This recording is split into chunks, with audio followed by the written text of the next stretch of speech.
Hey guys, Life in China with Patrick. Hope all is well. I'm out doing my morning walk I'm thinking about prepping.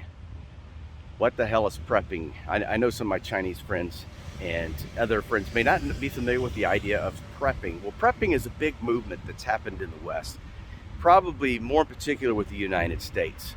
And prepping is essentially an old idea of being prepared for a catastrophic event, a natural disaster, a nuclear explosion, maybe a coronal mass ejection, a CME that comes out of the sun and fries the electrical system, or maybe even an EMP.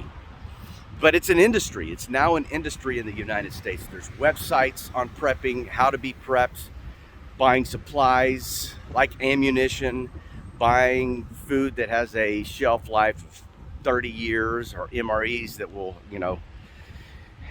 I think I've seen the MREs last as long since World War II. People are buying night scopes, ARs, 9mm. They're doing it all, and they're really getting into it in the United States. I used to be one of those. I used to be one of those preppers. I had an AR. I had a 9mm, a 380, 22. I had all of that stuff, and I had boxes and boxes of ammunition.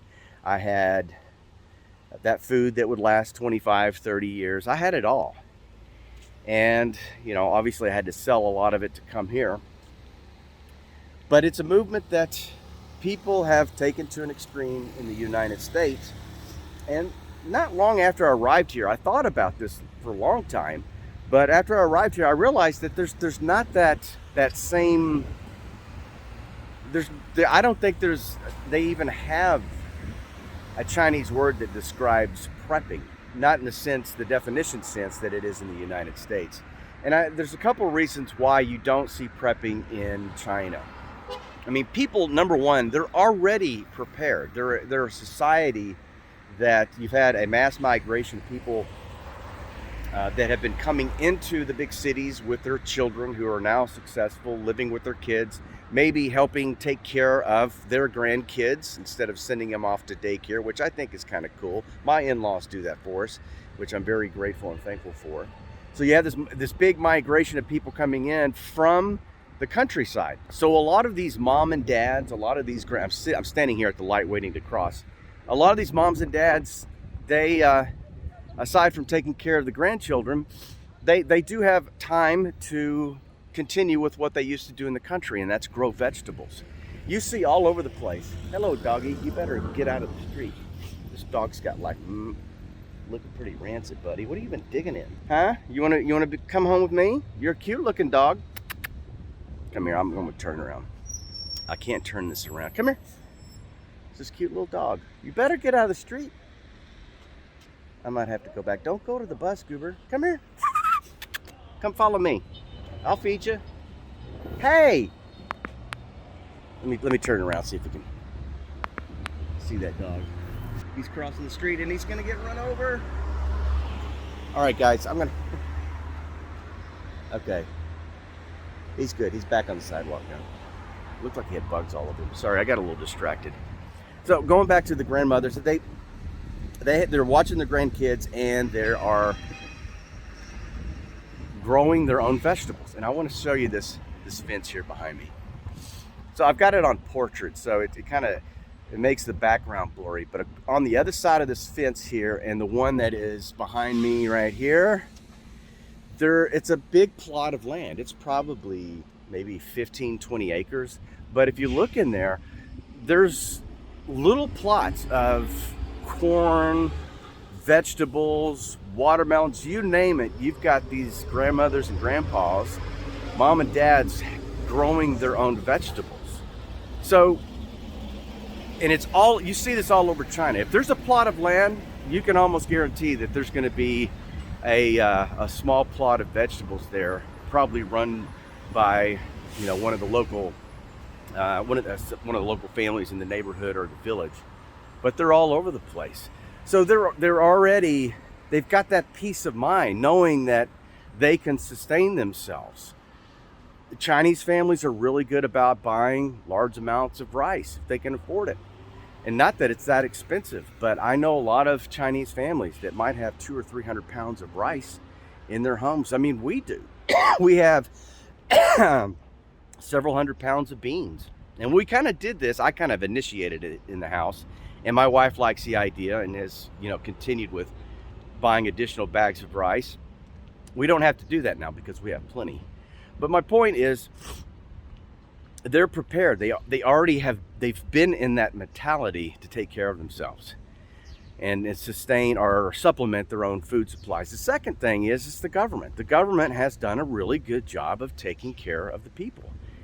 Despite what the West says, these people are very happy with the way the government has taken care of them. And it's proof in the pudding. It's proof in the pudding what this government is. That's what some of my grandpa used to say. It's all proof in the pudding. Meaning that your actions speak louder than your words. You look around here, these streets, there's no potholes. There's none.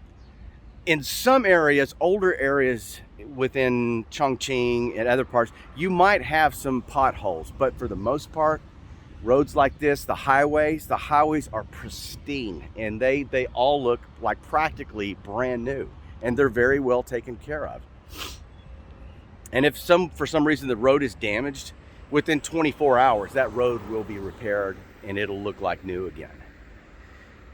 The government has built probably over 40,000 kilometers of high-speed train tracks. Not only do they have high-speed trains, they have the regular trains, and you probably add another 40,000 miles on top of that, if not more. Food, we're not dealing, maybe a little bit we're dealing with inflation here, but nothing like it is in the United States. It's being very well managed, and I know the Chinese government has planned way ahead to make sure that their citizens are fed. That's a concern of theirs, because if you're not fed, people are going to be pissed off, and then there's going to be revolt, and that's going to be much more difficult thing to deal with. So there's a mutual respect, there's a trust between the people and the government, and of course you always got those people that don't agree with it. But the people that I talk to, people are very proud to be Chinese. They trust their government to take care of them. They don't get involved in all these divisive, toxic conversations on social media, although they do to some extent. But it's nothing like in the United States. And I have a question for, my American friends. I mean, is it really freedom? Is it really freedom when you're buying buckets of ammunition, you're buying food that'll last 20 years, you're buying night vision scopes for your rifle? Is it freedom when you're building bunkers because you're so afraid of your government's going to take your guns away or take your rights or freedoms away? To be honest with you, I think all that stuff is long gone if you really think about it. You think about the NSA spying on your text, spying on your emails, and continuing to do the same thing, and continuing to manipulate you through what you consider free media. You look at Fox News, CNN, try to find the truth in the middle. You're not going to find the truth in the middle, because it just that idea, that practice doesn't work anymore. So is it freedom? Is your country better off? Is our country better off, better than China or better than some other countries? I think, considering what's going on in the United States, that America is on its downhill slide. It's in its death throes. I pray that people come to their senses. I pray they come to their senses so that the country will remain intact in some form or another. But, is it worth it? Is freedom worth it when you're living in a bunker with cases of ammunition and food? I mean, how fun is that going to be if that were to ever happen? I personally, if something like that happened to where you had to live in a bunker the rest of your life for 15 or 20 years, I'm at a point in my age where, just take me. Take me home. I want to go to heaven. I don't want to be in this world anymore. It's a sad place to be when you think you've got freedoms, but you really don't. You don't have freedom of press. Freedom of press it's a joke in the United States. If you were to actually look at the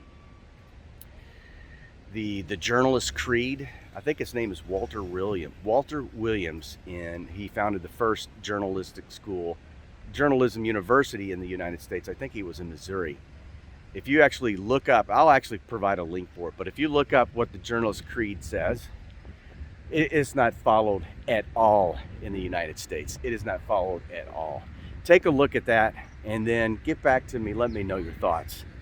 So, guys, I love you, and I got to run across this road before I get ran off. Take care of yourselves. Be nice. Take ground today, and we'll see you in the next video.